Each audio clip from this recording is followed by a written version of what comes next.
Hi, I'm Anne-Marie from Brambleberry.com and SoapQueen.com. Thanks so much for joining me today on another episode of Soap Queen TV.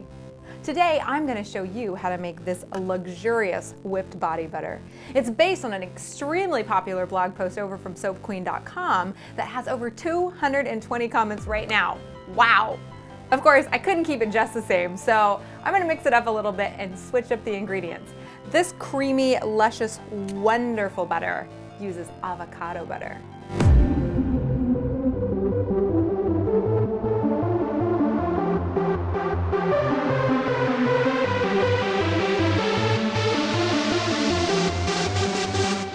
When you order avocado butter, it usually comes in 1 or 2 large, hard, solid chunks. This is difficult for the mixer to actually blend up. So before you place your avocado butter in the mixing bowl, just chunk it up gently like I've already done here.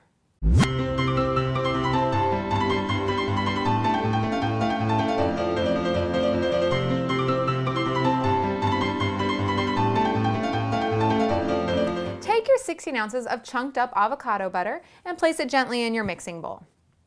Now turn on your mixer to low, going all the way up to high after about 1 minute.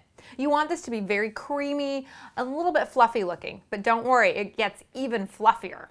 Once your avocado butter is a beautiful, creamy consistency, stop your mixer and add 5 ounces of Meadowfoam Oil, 1 ounce of green tea extract. Now, I like green tea extract because of the wonderful antioxidants in it. It's very healing to the skin. But if you want to use any other extract, that's totally fine. Just make sure it's oil soluble and not a water soluble extract.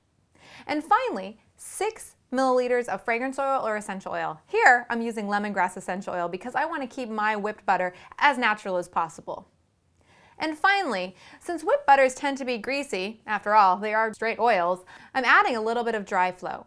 This is a modified tapioca starch, and it helps to absorb some of the oil, making this less greasy when it goes on the skin. Now, take your spatula and sort of mix it all up. After all, if you turn on your mixer right now, pooh, everything will go all over the place, and we don't want that. When it's finally time to turn on your mixer, turn it on to low. Make sure everything is incorporated in really well before you start ramping up the speed. Up your speed from low to medium to high over the next 1 to 2 minutes.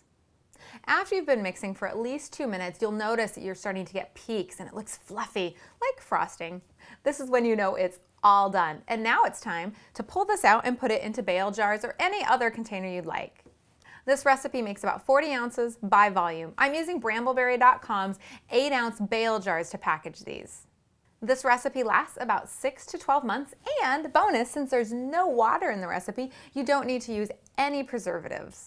Now, this is what the whipped butter looks like after about 2 to 3 weeks. It's still really beautiful, but it has deflated just a little bit. I still think it makes it incredibly spreadable and such a luxurious recipe.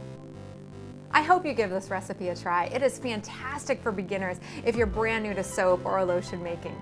Thanks so much for joining me today on Soap Queen TV, and I don't know about you, but I'm going to enjoy my sunshine in a jar. Happy soaping!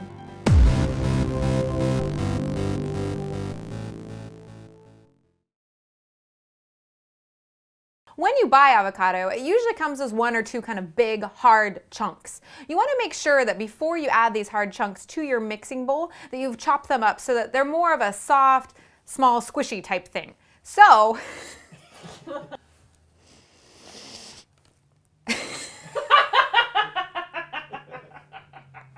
it smells good.